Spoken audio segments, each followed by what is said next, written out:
Optics के हर साल 16 से 32 मार्क्स के बीच में तो क्वेश्चन आ रहे हैं। अगर आप चाहते हो कि आपके 16 से 32 मार्क्स के बीच में ऑप्टिक्स में आ जाए तो आपको इस सीरीज के ऑप्टिक्स का एक भी लेक्चर मिस नहीं करना है। मैंने आई बटन पे दे दिया, आप वहां से जाके देख सकते हो। आज जो हम टॉपिक करेंगे, सबसे पहले तो हम लोग ऑप्टिकल इंस्ट्रूमेंट्स के क्वेश्चन करेंगे, उसके बाद हम लोग वेव ऑप्टिक्स स्टार्ट करेंगे। बट उससे पहले कल मैंने जो आपको टेलीस्कोप माइक्रोस्कोप बताया था, मैं आपको टेलीस्कोप में कुछ करेक्शन करवाना चाहता हूं। जो यहाँ पर ये मैग्निफिकेशन पावर थी ना टेलीस्कोप की, ये एक्चुअली में नेगेटिव नहीं, ये पॉजिटिव होती है।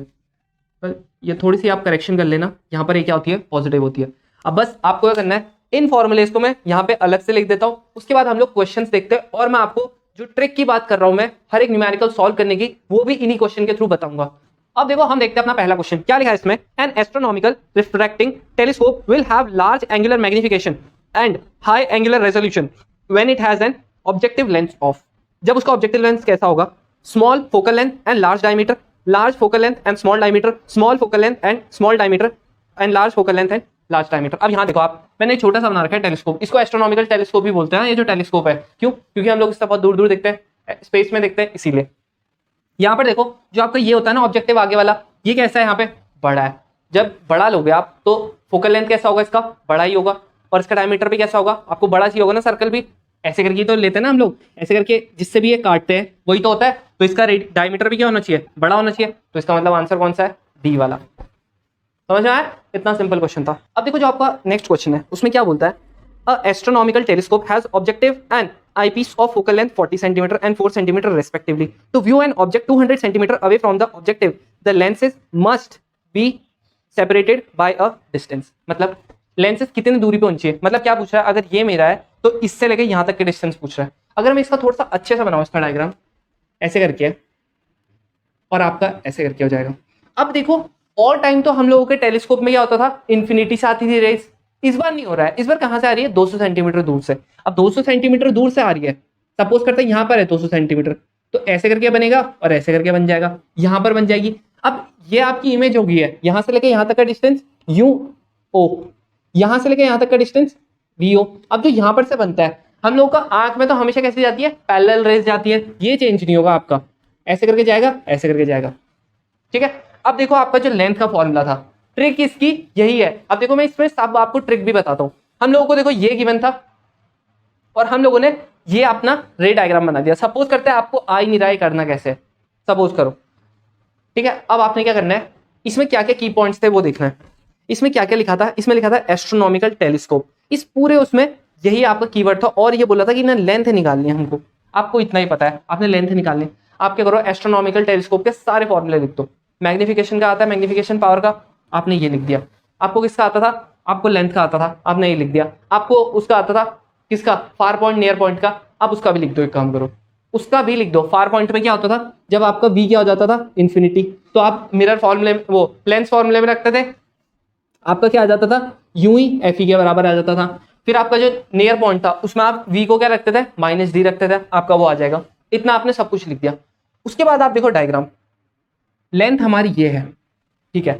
आपने ये आपका v0 हो गया, आपको पता लग गया। कैसे पता लगा, क्योंकि इस बार आपका इन्फिनिटी से नहीं आता है, इसने आपको इस बार UO दे रखा है, ये दे रखा है, इसका मतलब 200 सेंटीमीटर है। तो इस बार इन्फिनिटी से नहीं आ रहा है, तो इसका मतलब कुछ ना कुछ इमेज बनेगी। इस बार फोकस पे तो नहीं बनेगी। क्यों नहीं बनेगी फोकस पे, क्योंकि इन्फिनिटी से नहीं आ रहा है। और फोकस पे कब बनती है, जब आपकी इन्फिनिटी से आती है।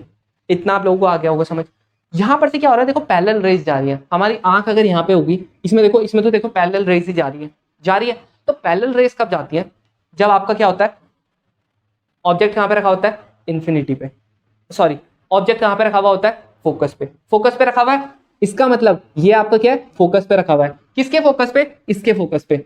ये कितना हो जाएगा, एफ ई आ गया। अब आपका एफ ई आ चुका है, तो आपका लेंथ का फॉर्मूला इस बार थोड़ा सा चेंज होगा। क्या होगा change, v0 plus F E. अब v0 प्लस एफ ई क्यों होगा, क्योंकि देखो इस बार इन्फिनिटी से नहीं आ रहा है, तो f0 इसके फोकस पे नहीं बनेगी। और यूई क्या हो जाएगा आपका, यूई हम लोग देखो निकाल सकते हैं। अगर यूई निकाल सकते हैं, आप यहां पर रख सकते हो। नहीं निकाल सकते तो हमारा एफ ई रख के भी निकाल सकते हो। आप क्यों निकाल सकते हो, मैंने आपको रीजन भी बता दिया है। वैसे ये ना टेलीस्कोप के लिए हर किसी के लिए वैलिड जाएगा। क्यों, क्योंकि देखो आपका हमेशा क्या जाती है, पैरेलल जाती है, तो आपका हमेशा का वो एफ ई पे ही बनेगा। समझ में आ गया, कहां पे बनेगा, एफ ई पे बनेगा। अब यहाँ पर आ जाता है, हम अपने लेंथ निकालनी थी, ये हमारे पास फॉर्मूला है, हमारे पास ये है 4 सेंटीमीटर। ठीक है, आप बोलोगे -4 क्यों लिया, लेंथ है वो, इसीलिए मैंने नहीं लिया।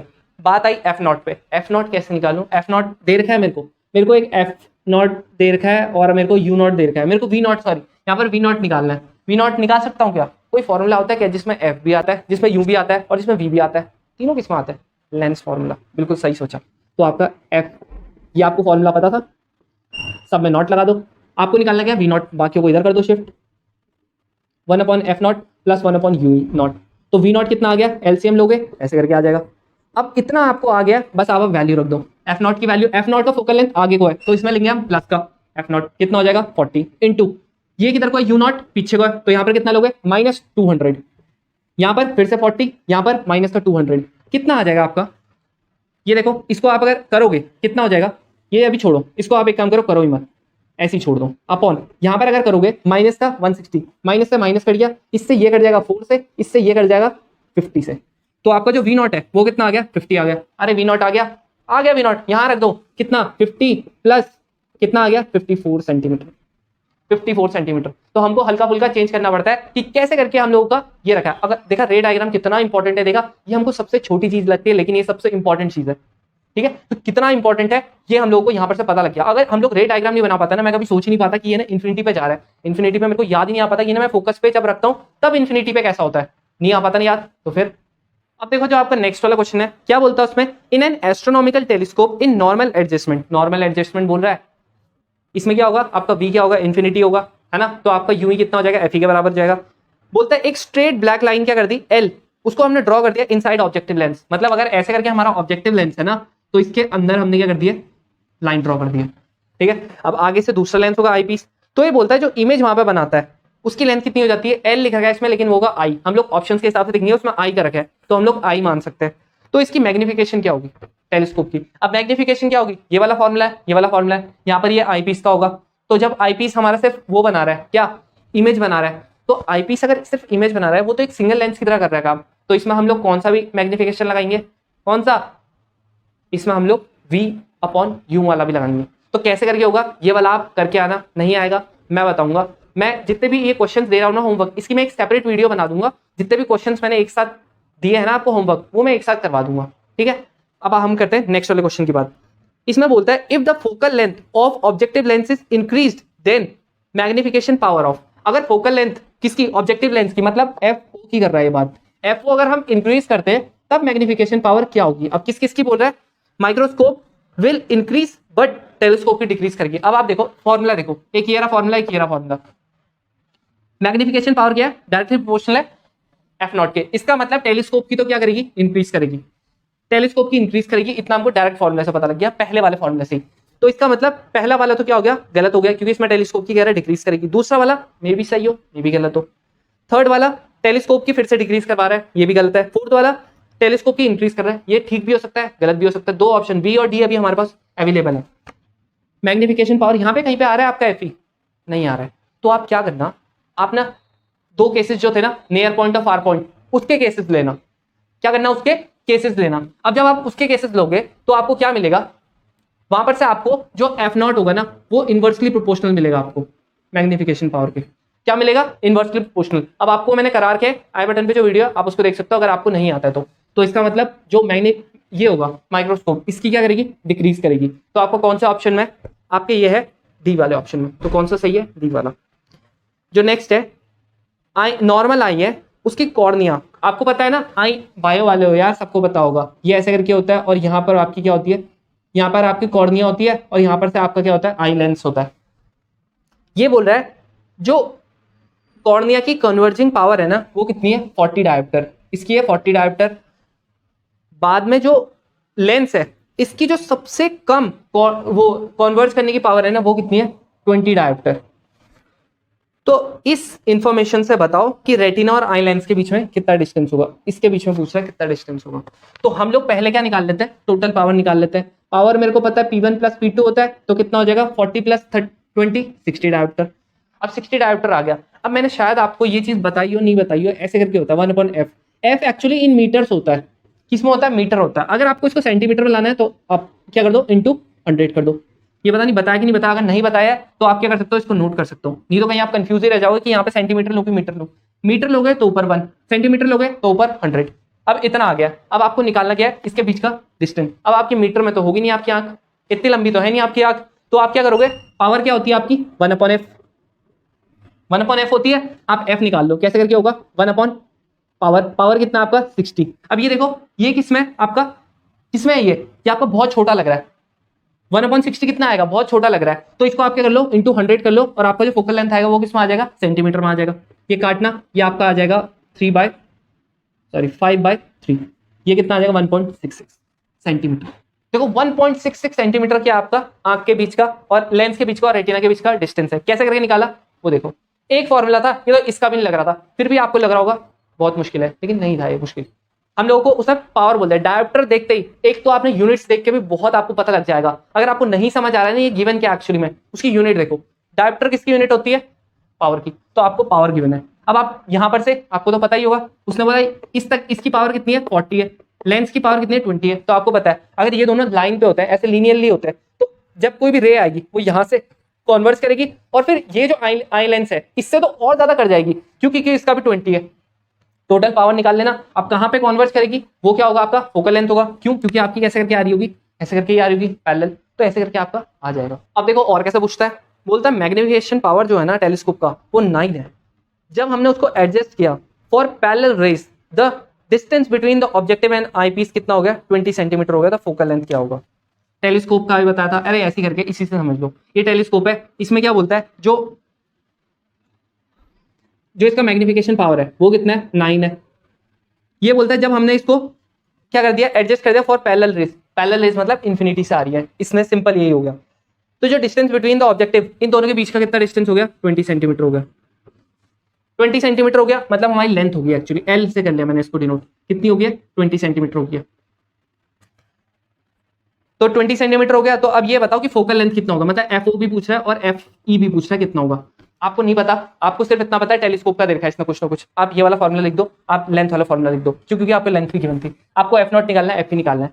अब ये आपको उसने देखा है 9, आपको पता है ये होता है फॉर्मूला, ये होता फॉर्मूला। अब उसने क्या बोला था, पैरेलल उससे दे रखा है, पैरेलल मतलब, पैरेलल का मतलब क्या हो गया आपका, यही हो गया क्या, वी नॉट आपकी क्या हो गई इन्फिनिटी हो गई है, वी नॉट इन्फिनिटी, तो आप यूई की जगह पे क्या लिख सकते हो एफ ई।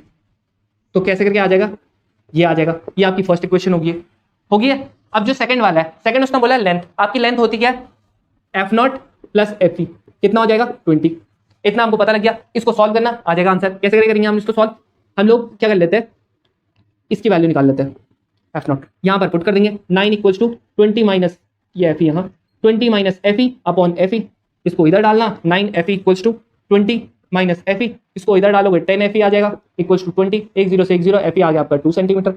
आपका कोई ऑप्शन है, बिल्कुल है, आपका कौन सा वाला है, आपका है सी वाला। अगर आपको दूसरा भी निकालना है, दूसरा भी निकाल सकते हो, यहाँ पर रख दो F not equals to 20 minus 2, कितना हो जाएगा 18 सेंटीमीटर। अगर आपके दो सेम ऑप्शन आ जाते आप ऐसा कर सकते थे, लेकिन आप दिमाग अगर आप पे होता थोड़ा सा भी, आपको पता था ये 20 है, अगर ये 2 आ गया तो आपका 18 आना ही है दूसरा। फाइनली हमारा रे ऑप्टिक्स खत्म हो चुका है। अब हम लोग पढ़ते हैं वेव ऑप्टिक्स। वेव ऑप्टिक्स में आज हम लोग रिवीजन करेंगे और फिर हम लोग कल इसके क्वेश्चन करेंगे और थोड़ा बहुत जितना बचा होगा उतना कर लेंगे। अब हम लोग सबसे पहले क्या पढ़ते हैं, वेव फ्रंट्स क्या होते हैं। वेव फ्रंट्स बेस्ट एग्जांपल इसका है, आप लोगों ने नदी तो देखी होगी, नदी नहीं देखी है कोई दिक्कत नहीं, आजकल बरसात में रोडों में पानी देखा है, बिल्कुल। जब आपका एक आप वहां पे बीच में पत्थर मारते हो, कैसे करके जाता है, ऐसे करके क्या हो जाता है, बहुत सारी वेव्स निकल जाती है, निकलती है वेव्स एक साथ निकलती है ऐसे ऐसे करके बहुत सारी, बस वही है आपकी वेव फ्रंट। क्यों, वहां पर देखो जब आप पत्थर मारते हो तो एक ऐसे करके जो सर्कल जाता है, एक सर्कल जाता है, उसमें क्या होता है एक साथ क्या होता है, वो क्या होता है दूर जाता रहता है उस पॉइंट से, ये पॉइंट था एकदम से ऐसे करके दूर जाता रहेगा, दूर जाता रहेगा, ऐसे करके जाता है ना। क्यों, क्योंकि उनका क्या होता है फेज डिफरेंस जो होता है, फेज डिफरेंस क्या होता है, जैसे ऐसे करके आपकी कोई वेव है, ठीक है, एक ये वेव है, एक ये दूसरी वेव है, दूसरी वेव है। आप देखो इसमें अगर मैं देखूं आपका यहां पर देखो, जब ना ये था 90 पे था, 90 पे, तो ये देखो दोनों की दोनों ऊपर है। अगली बार जब पाई पे देखेंगे हम लोग, भैया 180 पे देखते हैं, तो आपका क्या दोनों का पाई पे ही है डाउन बीच में। फिर अगर हम यहाँ पर देखें इसका 3π/2 पे, तो क्या है इसका डाउन आ गया, ये ऐसे 4 ये 2π पे देखें, एग्जैक्टली बनानी है। अगर इसका हम 4π पे देखें तो क्या आ रहा है आपका यहाँ सॉरी 2 पाई पे देखें तो इसका यहाँ पर आ रहा है। ऐसे करके हर एक पॉइंट पे दोनों के दोनों का क्या है, सेम है। जहां पर ऊपर जा रहे हैं साथ में ऊपर जा रहे हैं, जहां पर नीचे जा रहे हैं साथ में ऊपर जा रहे हैं, तो यही होता है आपका सेम फेज।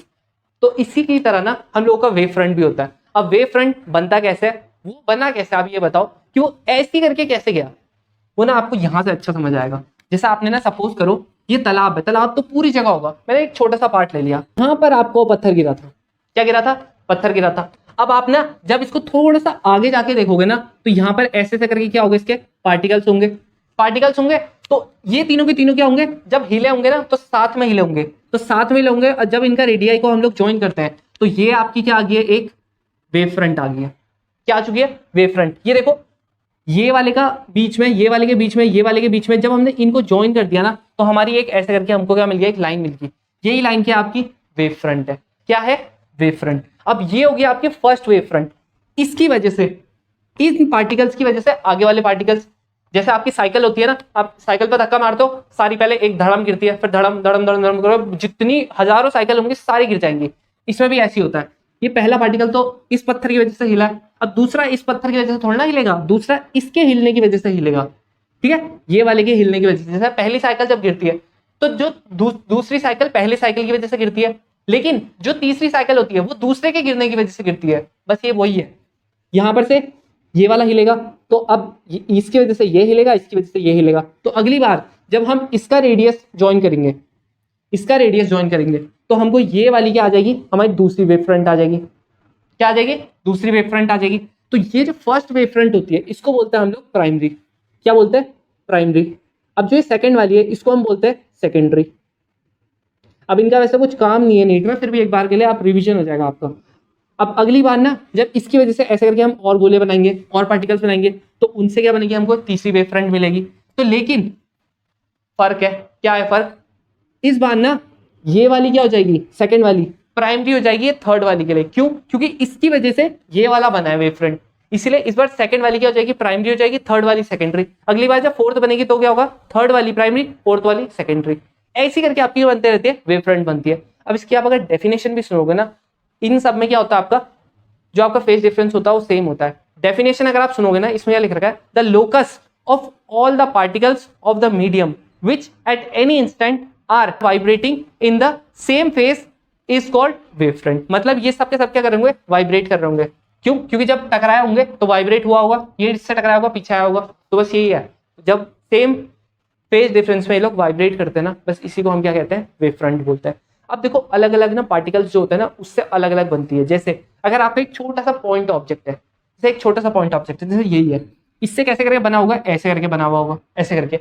अब ऐसे ऐसे करके अगर मैं इसको और ज्यादा आगे घुमाऊं, ये ऐसे करके हो जाएगा, लास्ट में देखो ऐसे करके हो जाएगा, ऐसे करके। ये लास्ट में ऐसे करके घूम घूम के ऐसे करके आ जाएगा, ये वाला लास्ट में ऐसे करके गोल घूम के ऐसे करके आ जाएगा। आएगा कि नहीं आएगा, बिल्कुल आएगा। तो इससे कैसी बन रही है हमको, स्फेरिकल। 3D में कैसे बनेगी, आप बोलोगे सर्कुलर, अरे सर्कुलर कहां से, 3D में बनता है। 3D में कैसा बनेगा, स्फेरिकल। यहाँ पर क्या होगा, सबका फेज डिफरेंस सेम होगा, इसीलिए क्या बना, स्फेरिकल।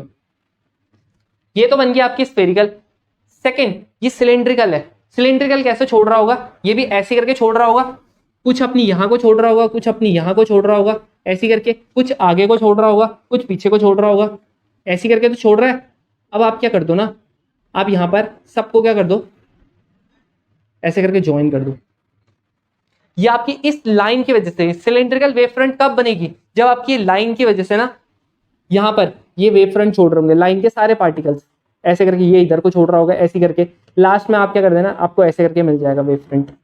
अब ये कौन सी शेप बन गई है, सिलेंड्रिकल। तो सिलेंड्रिकल कौन से उससे बनती है, लाइन, लाइन से बनती है। स्फेरिकल वेव फ्रंट किससे बनती है, पॉइंट से बनती है। अब आपका ये प्लेन, प्लेन वेव फ्रंट पता है किससे बनती है, जब आपकी बहुत सारी लाइन इन्फिनिटी से आ रही होगी, जैसे ऐसे करके इन्फिनिटी से आई है, ये भी, ये भी, ये भी, ये भी, ये भी, ये भी, ऐसे करके जब इन्फिनिटी से आ रही होती है, तो आपकी कैसी वेव फ्रंट बन जाती है, प्लेन वेव फ्रंट बन जाती है। इतना आगे समझ। अब हम लोग जरा प्रैक्टिकल एग्जांपल्स देख लेते हैं, वेव फ्रंट्स कैसे कैसे करके चलता है। ये देखो प्लेन में तो मैंने अभी आपको बताया ऐसे ऐसे करके चलता है। जो कन्वर्जिंग होती है ना, उसमें देखो ऐसे करके चलता है। कन्वर्जिंग मतलब एक तरफ को ऐसे करके जा रही है, तो कैसे करके जाएगी, अगर आपकी ऐसे करके रे ऑप्टिक्स में ऐसे ऐसे करके जाती थी, तो यहाँ पर कैसे करके जाएगी आपकी वेव फ्रंट, ऐसे करके गोल गोल में, यहाँ पर से छोटी होती रहेगी, और लास्ट में जब इसके पास जाएगी तो और ज्यादा छोटी हो जाएगी। ठीक है। डाइवर्जिंग में मतलब फैल रही होगी तो पहले आपकी छोटी छोटी बनेगी, बाद में आपकी बड़ी बड़ी बनती जाएगी। देखो ऐसे करके जब इसके पास होगी तब और छोटी बनेगी, पहले छोटी छोटी फिर लास्ट में बड़ी बड़ी होती रहती है।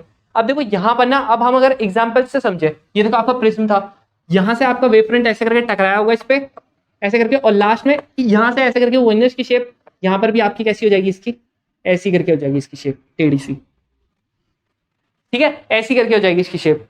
ये आपका क्या है, वेव फ्रंट है यहाँ पर।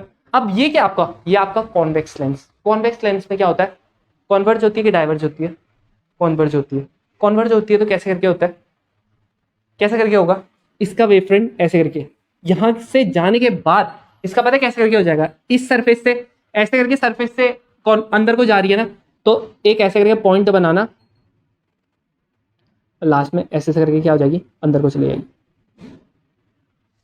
आपकी ऐसे करके क्या हो जाएगी, वेव फ्रंट बन जाएगी। ठीक है, अब आप इसमें ऐसे करके भी दिखा सकते हो, ऐसे करके दिखाना और इसकी तरफ को क्या कर देना, कन्वर्ज कर देना।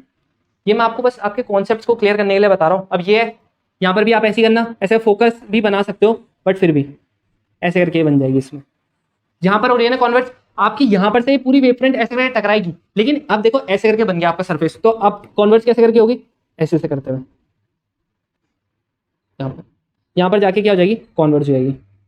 बस ऐसे करके क्या हो जाएगी, आपकी कॉन्वर्ज हो जाएगी। अब अगर आप डाइवर्जिंग का बनाते, डाइवर्जिंग का कैसे करके बनती, बाहर को बनती, बड़ी बड़ी बनते रहती और बड़ी बड़ी बनते रहती, तो ऐसे करके। तो इसीलिए आपको बस देखना है कौन से कैसे करके बनता है, शायद यही पूछ रहे कि which of the following is showing converging ये वेव फ्रंट, पूछ सकता है। अभी तक तो ऐसा क्वेश्चन पूछा नहीं गया, बट क्या कर रहा है नीट, हर साल नए नए क्वेश्चन ट्राई कर रहा है। तो नए नए क्वेश्चन ट्राई नहीं कर रहा है, तुम पे कर रहा है एक्चुअली में ट्राई, अपने पे नहीं, तुम पे कर रहा है, तो शायद इस बार ये ना दे दे। अब देखो जो हम नेक्स्ट टॉपिक पढ़ने वाले हैं वो है सुपरपोजिशन एंड इंटरफेरेंस। अब मैं आपको ये नहीं बताऊंगा कि वेव थ्योरी जो है, ये वेव थ्योरी में ही पढ़ रहे हैं हम लोग, वो क्या करती है, रिफ्लेक्शन और रिफ्रैक्शन ऑफ लाइट को प्रूव करने में मदद करती है, मतलब वो भी सेम चीज फॉलो करती है। अब ये आप लोगों का कुछ काम करिए, इसलिए नहीं बता रहा हूं। अब सुपरपोजिशन पहले पढ़ लेते हैं, उसके बाद इंटरफेरेंस पढ़ेंगे। सुपरपोजिशन पता क्या होता है, सिंपल, आप लोगों ने ही पढ़ा होगा कि ना, जब भी ना ऐसे करके अगर आपकी दो वेव्स है, ये दो वेव्स है, जब ये ना साथ में मिल जाएंगी ना और रिजल्टेंट वेव बनाएगी, बस इसी को हम क्या बोलते हैं, सुपरपोजिशन बोलते हैं। जैसे ये है, ये दोनों वेव्स है आपकी, ये क्या कर रही है आपकी, अगर इसको मैंने सुपर इंपोज कराया, मतलब साथ में मिला दिया, तब आपका कैसे करके होगा, ये देखो ये ऊपर को गई है, ये वाली भी ऊपर को गई है। जब ये वाला पॉइंट है इनका, इस पॉइंट पे दोनों की दोनों क्या होगी, ऊपर है, अपने मैक्सिमम पे है। लाइट से के लिए अगर मैं इसका एम्पलीट्यूड A1 मानता हूं, इसका एम्पलीट्यूड A2 मानता हूं, अलग अलग है, सेम भी मान सकते हो, अलग अलग भी मान सकते हो, तब क्या होगा, जो रिजल्टेंट आएगी इसका, मतलब रिजल्टेंट जो वेव बनेगी, उसका एम्पलीट्यूड क्या होगा, A1 plus A2, simply add हो जाता है। अगर ये दोनों के दोनों का सेम A मान लेता हूं तो कितना हो जाएगा, दुगना हो जाएगा, 2A हो जाएगा। तो ऐसी करके इसका जो रिजल्टेंट का एम्पलीट्यूड आएगा, ये क्या हो जाएगा, बड़ा बन जाएगा, इन दोनों से बड़ा। ठीक है, अब जब ये नीचे आया, उसके बाद यहां पर भी नीचे, यहां पर भी नीचे। अब जब ऊपर में ज्यादा बढ़ रहा था तो नीचे में भी ज्यादा ही नीचे जाएगा, ये था ना, इसको मुझे और नीचे डालना पड़ेगा। अगली बार में फिर से यहां पर देखो, यहां पर क्या हुआ है, फिर से ऊपर हो गया, फिर से मेरे को क्या करना पड़ेगा, इसको ऊपर करना पड़ेगा, फिर से इसको ऐसे करके नीचे, फिर ऊपर, फिर नीचे, ऐसे करके करना पड़ेगा। तो क्यों ऐसा, क्योंकि इनका क्या हो रहा था, जो रिजल्टेंट आ रहा था, रिजल्टेंट जब टॉप पे पहुंच रहे थे तब जो आ रहा था इनका रिजल्टेंट, वो क्या हो जाता है, सिंपल ऐड हो जाता है। अब अगर ये तो हो गया एक केस, इसी केस को हम क्या बोलते हैं, कंस्ट्रक्टिव। रुक जाओ, उससे पहले आप एक और चीज सीख लो, ये जो आपने सुपर इंपोज कराई ना, और जो आपकी रिजल्टेंट वेव आई, बस इसी को हम क्या बोल देते हैं, इंटरफेरेंस। यही है, आपने इंटरफेरेंस भी सीख लिया है। सुपर पोजिशन मतलब दो वेव्स को मिलाना, और जब आपकी रिजल्टेंट वेव आ जाए उसी को हम क्या बोल देते हैं, इंटरफेरेंस बोल देते हैं। अब यहां पर क्या हो रहा है, दोनों की दोनों जब ऊपर जा रही थी, यहां पर से यहां तक, तो क्या हो रहा था, दोनों की दोनों ऊपर को जा रही है ना दोनों ऊपर को, तो मैक्सिमम बन रहा था हमारा क्या, ये वेव मैक्सिमम वेव बन रही थी, तो इसको हम बोलते हैं कंस्ट्रक्टिव इंटरफेरेंस। कौन सा इंटरफेरेंस, कंस्ट्रक्टिव इंटरफेरेंस, क्योंकि यहां पर क्या हो रहा है, मैक्सिमम हो रहा है, मैक्सिमम हो रहा है। अगर मैंने इसमें, मैंने अभी क्या बोला है, ये वाली भी यहीं से स्टार्ट हो रही है, ये वाली भी यहीं से स्टार्ट हो रही है, ये देखो ये 0 हो गया, ये कितना हो गया, π/2, ये हो गया आपका पाई, ये हो गया आपका 3π/2, ये हो गया आपका 2π, सेम ऐसे यहाँ पे 5π/2, यहाँ पर 6π, सिमिलरली इसके साथ भी होगा। तो यहाँ पर अगर मैं देखूं, यहाँ पर भी कितना होगा, 0, π/2, पाई, फिर सेम यही चीज। तो यहाँ पर से यहाँ पर और यहाँ पर दोनों जगह पे क्या आ रहा था, 0 आ रहा था। जहां से स्टार्ट हो रही है वहां पर से ये भी स्टार्ट हो रही है, तो इसके बीच में फेज डिफरेंस कितने का हुआ? इसके बीच में फेज डिफरेंस हुआ 0 का। कितने का? 0 का। लेकिन अगर मैंने क्या कर दिया, मैंने कहा यहां से हो ही नहीं रही वेव, हमारी वेव स्टार्ट, हमारी वेव हो रही है यहां से स्टार्ट। कहां से हो रही है? यहां से स्टार्ट हो रही है, या सपोज करते हैं यहां से हो रही है हमारी वेव स्टार्ट, तो मेरा ये वाला जो होगा, पहला वाला तो क्या बनेगा, थोड़ा छोटा बनेगा, क्योंकि पहला वाला क्या है, सिंगल ही के साथ होगा। दूसरा वाला जब यहां से होगा ना, यहां से बड़ी बड़ी बननी स्टार्ट हो जाएगी, तो यहां पर देखो इसका 0 और इसका कितना होगा, पाई। तो इस बार जो आपका फेज डिफरेंस होगा वो कितना हो जाएगा, पाई। समझ आ गया? फेज डिफरेंस हम लोग निकालते कैसे हैं कि हम लोग क्या करेंगे, 0 माइनस का पाई, लेकिन क्या करते हैं हम लोग, क्या करते हैं माइनस, इसको क्या ले लेते हैं, पाई माइनस 0 ले लेते हैं। तो इसका फेज डिफरेंस कितने का आ रहा है, नेगेटिव पॉजिटिव छोड़ो, फेज डिफरेंस कितने का आ रहा है, पाई का आ रहा है। ये ठीक है। अगर यहाँ पर यहां से करते तो 2 पाई का आ जाता, और आगे से करते 3 पाई का आ जाता। अब देखो ये हो गया कंस्ट्रक्टिव। डिस्ट्रक्टिव आप ऐसे ही समझ लो, पता है क्या होता है, ये आपकी वेव है ना, ऐसे करके आपकी वेव चली है, ऐसे करके वेव चली है, जो आपकी ये तो पहली वेव है। दूसरी वेव जो है ना आपकी, वो जस्ट इसकी उल्टी चल गई है, ऐसे करके। मतलब जब ये ऊपर जा रहा है, ये वाला जब ऊपर जा रहा है, ये वाला नीचे चले जाएगा, ये वाला जब नीचे आ रहा है, ये ऊपर नीचे ऊपर। तो अगर आप इसका नेट निकालोगे ना, पता है कितना आता है, सीधी वेव आ जाएगी, कुछ नहीं होगा इसमें, ना ऊपर ना नीचे। क्यों? क्योंकि जितना ऊपर जा रही है उतना ही नीचे जा रहा है, तो रिजल्टेंट कितना हो जाएगा, 0। कब होगा 0? जब इसका भी A होगा और इसका भी A होगा। लेकिन अगर इसका A1 और इसका A2 हुआ ना, तो A1 माइनस A2 हो जाएगा। तो लेट से मानता हूं कि A1 क्या बड़ा है, तो ना हल्की ऊपर को जाएगी, हल्की नीचे को, हल्की ऊपर को, हल्की नीचे को, लेकिन ज्यादा बड़ी नहीं जाएगी, छोटी जाएगी। समझ आ गया? अब इसमें फेज डिफरेंस का सेम ही है कि अगर मैंने यहां से कर दिया स्टार्ट तो पाई का हो जाएगा, यहां से कर दिया 2 पाई का हो जाएगा, आगे से कर दिया 3 पाई का हो जाएगा। ऐसे करके क्या हो जाएगा, आपका पूरा का पूरा चीज हो जाएगी। ये आपकी डिस्ट्रक्टिव, कहीं आप पता नहीं क्या लिख दोगे यार, ये आपकी हो जाएगी डिस्ट्रक्टिव इंटरफेरेंस। डिस्ट्रक्टिव इंटरफेरेंस का ये हो जाता है। अब हम लोग पढ़ते हैं यंग्स डबल स्लिट एक्सपेरिमेंट। हम लोग इसका डेरिवेशन तो नहीं करेंगे, बट हम लोग इसके टर्म्स वगैरह देख लेते हैं। हम लोग इसको कंस्ट्रक्टिव इंटरफेरेंस के लिए पढ़ेंगे। तो ये क्या आपका, ऐसे करके आपका यंग्स डबल स्लिट एक्सपेरिमेंट का सेटअप होता है। ये आपकी स्क्रीन है, यहाँ से आपकी 2 स्लिट्स हैं। लेट्स से के लिए इसको S1 मान लेते हैं, इसको S2 मान लेते हैं। यहाँ पर से हम लोग एक सोर्स से देख क्या देते हैं, लाइट देते हैं। ऐसे करके क्या जाएगी, वेव फ्रंट्स जाएंगी। इसकी वेव फ्रंट्स कैसे करके जाएंगी, ऐसे करके जाएंगी, इसकी भी ऐसे करके। अब जो रिजल्टेंट बन के जाएगा उसकी ऐसे करके जाएंगी। तो इनकी वजह से हमको यहाँ पर क्या मिलता है, बीच में central bright fringe.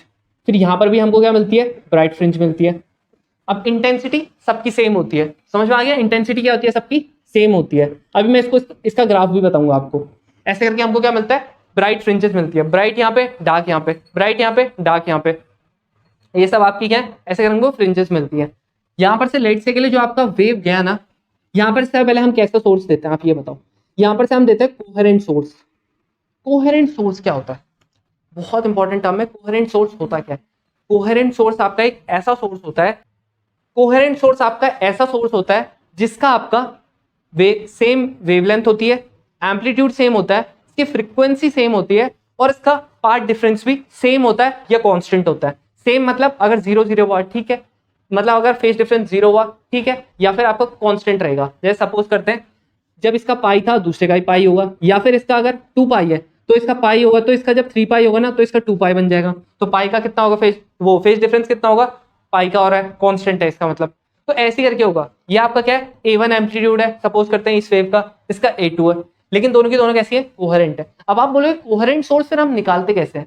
Coherent source ना हम लोग सेम, जैसे आप बल्ब लेते हो, सपोज करो आपने 100 वाट का बल्ब लिया पीला वाला, तो आप अगर 2 बल्ब लोगे ना पीले वाले, तो वो भी आपका कोहेरेंट सोर्स नहीं है। क्यों नहीं है कोहेरेंट सोर्स? क्योंकि देखो जब एक बल्ब होगा, इसका हमको ये तो नहीं पता नहीं कि कौन सा इलेक्ट्रॉन आपका इजेक्ट हो गया, मतलब कौन सा इलेक्ट्रॉन जंप करके किसने एनर्जी रिलीज की है जिसकी वजह से हमको लाइट मिली है, और जो सेकंड वाले का उसका भी नहीं पता। तो हम लोगों को एक ही, और हम लोग ये भी नहीं बोल सकते कि एक ही सेम इलेक्ट्रॉन, सपोज करते हैं इसमें 100 इलेक्ट्रॉन थे पहले वाले बल्ब में, और दूसरे वाले में भी 100 इलेक्ट्रॉन थे। तो अगर इसका फर्स्ट वाला इलेक्ट्रॉन जंप करके गया है तो इसका जरूरी थोड़ा ना फर्स्ट वाला गया होगा, इसका सपोज करते हैं 100th वाला चले गया होगा, इसका 92 वाला चले गया होगा, कोई सा भी जा सकता है। तो सेम नहीं हो सकता, सेम इलेक्ट्रॉन हम लोग बोल नहीं सकते कि इसका भी वही इलेक्ट्रॉन क्या होगा, एनर्जी उसने रिलीज की होगी। तो इसीलिए हम लोग यहाँ पर क्या लेते हैं, सेम सोर्स लेते हैं, और इन दोनों को, ये दोनों जो स्लिट है ना, यहाँ पर से इसी सोर्स से आपकी लाइट जाती है, सेम सोर्स से। तो ये 2 स्लिट्स बन गई है, यहाँ से 2 वेव फ्रंट्स की लाइट चलेगी है। इसका एम्पलीट्यूड A1, इसका एम्पलीट्यूड A2। जब ये दोनों मिल गए हैं तो इसका एम्पलीट्यूड R हो गया। तो लेट्स से के लिए जो पहली वाली वेव है इसका y1 जो हम लोग इसकी इक्वेशन मानते हैं वो क्या हो जाएगी, A1 sin omega T. SHM में पढ़ा होगा आपने। दूसरे की इतनी हो जाएगी। सपोज करते हैं फाई का क्या है, इसमें फेज डिफरेंस है, फाई का फेज डिफरेंस है। तो जब हम लोग y निकालते हैं, अब डेरिवेशन आप लोग ये देख लो, इससे आप कर सकते हो, करना है तो y कितना आ जाएगा, r sin omega t plus theta आ जाएगा। इतना आ गया। अब आपका R1 जो यहाँ पे R लिख रखा है, इसकी वैल्यू कैसे आती है, वेक्टर वाले से। कैसे, A1 का स्क्वायर प्लस A2 का square plus 2A1 A2 cos phi. Phi क्या है आपका, ये फेज डिफरेंस, इसका अंडर रूट। ठीक है, इतना आ गया। अब आपको एक और फॉर्मूला ध्यान में रखना है, जो आपका आई होता है, इंटेंसिटी। आपकी जो इंटेंसिटी होती है ना, वो आपके एम्पलीट्यूड के स्क्वायर के बराबर होती है, डायरेक्टली प्रोपोर्शनल होती है। ठीक है, तो ये आपको ध्यान रखना है। अभी इसके मैं कुछ और फॉर्मूले ही बताऊंगा, वो आपको ध्यान में रखने होंगे। अगर आपको इसके सारे फॉर्मूले आ गए ना, देखना इसके क्वेश्चन कितने इजी आते हैं, डायरेक्ट फॉर्मूला बेस आते हैं। और ऐसा नहीं एक ही बार आ रहे, लगातार आ रहे, लगातार आ रहे। हर साल 2020 में आया था, 19 में आया था, 16 18 में आया था, 17 में आया था, 16 में आया था, ऐसे करके आ रहे, लगातार आ रहे। सेकंड वाला फेज डिफरेंस, ये जो आपका फेज था ना फाई, ये कैसे करके होगा, अगर कंस्ट्रक्टिव है तो कैसे होगा, 2 पाई एन। कैसे करके होगा, 2 पाई एन होगा। अब एन की वैल्यू क्या हो सकती है, 1 2 3 4 5 6 कुछ भी हो सकती है। क्यों, अगर आपको कंस्ट्रक्टिव बनाना है तो आपको सेम फेज डिफरेंस ही होगा। या तो आप लोग यहां से लोगे सेम, या तो यहां से लोगे, तो यहां से लेके यहां तक का कितना होता है, 2 पाई होता है। तो ऐसे ही करके आप लोग ले हुए, समझ में आ गया, तभी आपका क्या होगा, सेम फेज डिफरेंस होगा। तो इसीलिए इनका फेज डिफरेंस कितना होता है, 2 पाई एन। अब इसका जो पाथ डिफरेंस होता है वो कितना होता है, पाथ मतलब पता है क्या हो गया, ये जैसे लैम्डा होती है ना एक पूरी वेव, तो इसका भी क्या हो जाना चाहिए, लैम्डा हो जाना चाहिए, या जो भी होता है इसमें वो हो जाना चाहिए। तो इसका जो फाई होता है, फाई मतलब यही फेज डिफरेंस, इसका फॉर्मूला भी होता है phase difference equals to 2 pi by lambda into X. X क्या आपकी पार्ट डिफरेंस, इसका पार्ट डिफरेंस कितना होता है, लैम्डा, इतना होता है एन लैम्डा। समझ में आया, जो एक्स आता है। अब जो आपका डिस्ट्रक्टिव होता है, डिस्ट्रक्टिव में आपका सेम चलता है, बस इसमें क्या हो जाता है, उल्टा हो जाता है। ये वाली जो होगी ना, इसमें आपका ऐसे करके हो जाएगा उल्टा। जो आपका ये होगा, इसका ना ये जो फेज डिफरेंस से आता है, जो आपका फेज डिफरेंस होगा ना, ये पता कितना हो जाता है, 2n - 1 लैम्डा बाई 2। और यहां पर ये कितना हो जाता है, n की वैल्यू हो जाएगी आपकी 1 2 3। अगर आप यहाँ पर 2n + 1 लेते हो तो आप 0 से भी ले सकते हो, -1 लेते हो 2n - 1, तो इसमें आप 1 2 3 4 लेनी पड़ेगी। तो जब आप ये वाली वैल्यू आप यहाँ पे पुट करोगे और आपका जो ये आएगा, ये आपका कितना आ जाएगा, 2n - 1 बस, और यहाँ पे लैम्डा बाई 2, ये आपका क्या आ जाएगा, फेज डिफरेंस आ जाएगा इसमें। अब आपका इतना तो आ गया। अब मैंने भी आपको बताया था इंटेंसिटी क्या होता है, directly proportional to a square होती है। तो इसका मतलब अगर मैं लेट से के लिए मानता हूं जो a1 है एम्पलीट्यूड, उसकी इंटेंसिटी अगर i1 है, ये डायरेक्टली है a2 वाले की i2 इंटेंसिटी। तो अगर मैं इनका रेशियो लेना चाहूं तो रेशियो पता है कितना आ जाएगा इसका, a1 का स्क्वायर अपॉन a2 का स्क्वायर, ये ऐसे करके आ जाएगा। अब देखो आपका एक और फॉर्मूला है, अगर मैं उसको बताने के लिए बताना चाहूंगा मैं बता सकता हूँ, बिल्कुल मैं उसको प्रूव करा सकता हूँ, बट क्या है उसमें आपका टाइम वेस्ट हो जाएगा। तो मैं आपका चाहता नहीं कि आपका टाइम वेस्ट हो जाए। अब यहीं पर से देख लेना वो कैसे करके आया है। अगर मैंने कभी यहाँ पर आई मैक्स की वैल्यू निकालना चाहूँ और अपॉन आई मिनिमम का क्या निकालना चाहूँ, रेशियो निकालना चाहूँ, वो पता है कैसे करके आता है, जब मैं ना आई मैक्स का पता है कैसे करके आ जाएगा, जब मैं कॉस फाई की वैल्यू इसका आ जाता है, जब मैं कॉस फाई की वैल्यू 1 ले लेता हूँ, मिनिमम आ जाती है जब कॉस फाई की वैल्यू -1 ले लेता हूँ। ये देखो अगर मैंने यहाँ पे 1 ले लिया है तो a square plus b square plus 2ab आ गया, तो ये कितना हो जाएगा, a प्लस b का होल स्क्वायर। अब आप बोलोगे यहाँ पर तो अंडर रूट है आपका, तो फिर a1 + a2 आंसर था मेरे भाई। जो आपका एम्पलीट्यूड है ना वो r स्क्वायर होता है, ये r भी क्या है, आपका एम्पलीट्यूड है, जो रिजल्टेंट का एम्पलीट्यूड है वही है। तो इसीलिए अब मिनिमम क्या होता है, जब -1 रखता हूँ तो a square plus b square minus का 2ab, तो a1 माइनस a2 का स्क्वायर। तो कभी आपको दो वेव्स का एम्पलीट्यूड दे दिया जाए, बोला मैक्सिमम इंटेंसिटी कितनी होगी, इतनी होगी, मिनिमम कितनी होगी, इतनी होगी, तो आप यहां से निकाल सकते हो। अब देखो, अब एक और हम लोग फॉर्मूला यहां पर से देख सकते हैं, कौन सा हमने अभी पढ़ा है ना, आई जो होता है वो डायरेक्टली प्रोपोर्शनल होता है। लेट्स से अगर मैं आर मानता हूं आपका एम्पलीट्यूड, तो आर स्क्वायर के बराबर होता है। ठीक है, ये यहां पर से मान लेता हूं, ये छोड़ो, यहां पर से मान लेता हूं, ये कितना हो जाएगा, मैं एक तरीके से क्या बोल सकता हूं कि a1 क्या हो जाएगा, √i1 के स्क्वायर, अंडर रूट के बराबर आ जाएगा। मैं इसको यहां पे कर देता हूं पुट, तो आर जो होगा आर स्क्वायर वो कितना हो जाएगा मेरा, √i1 का स्क्वायर प्लस √i2 का square plus 2i1 √i2 i2 और यहाँ पर cos 5 हो जाएगा, cos 5। तो r जो है आपका r स्क्वायर को क्या लिख सकता हूँ, i लिख सकता हूँ ना, r स्क्वायर को i लिख सकता हूँ ना, i क्या हो जाएगा, r स्क्वायर के डायरेक्टली प्रोपोर्शनल हो जाएगा, तो इसलिए i लिख सकता हूँ। बाकी ये कॉन्स्टेंट्स जो थे, यहाँ पर कुछ कॉन्स्टेंट आया होगा, मैंने कॉमन लिया होगा, मैंने काट दिया होगा, ठीक है इससे ये। अब यहाँ पर क्या हो गया, अंडर रूट i1, या आप क्या कर दो, इसको खोल लो, इसको i1 plus i2 plus 2 under root i1 i2 cos 5। अब आप क्या करो, i1 और i2 की इंटेंसिटी क्या मान लो, सेम मान लो। लेट से के लिए हम लोग मान लेते हैं उसको i0 मान लेते हैं। तो जो i हो जाएगा ना, ये i0 प्लस i0 2i0 हो जाएगा। यहाँ पर क्या हो जाएगा, i0 का स्क्वायर, ये i0 बाहर आ जाएगा cos 5। 2i0 को क्या कर दो, कॉमन ले लो, 1 प्लस cos 5। तो आपको जो एक फाइनल फॉर्मूला याद रखना है आपको कि i0 जो होगा, i जो होगा वो किसके बराबर हो जाएगा, 2i0, और ये 1 प्लस cos 5। 1 प्लस cos 5 की वैल्यू पता कितनी होती है, 2 cos स्क्वायर 5/2। तो i की वैल्यू कितनी आ गई, 4। मैं आपको अभी इसके डेरिवेशन दे दूंगा पूरा, i0 cos स्क्वायर 5/2।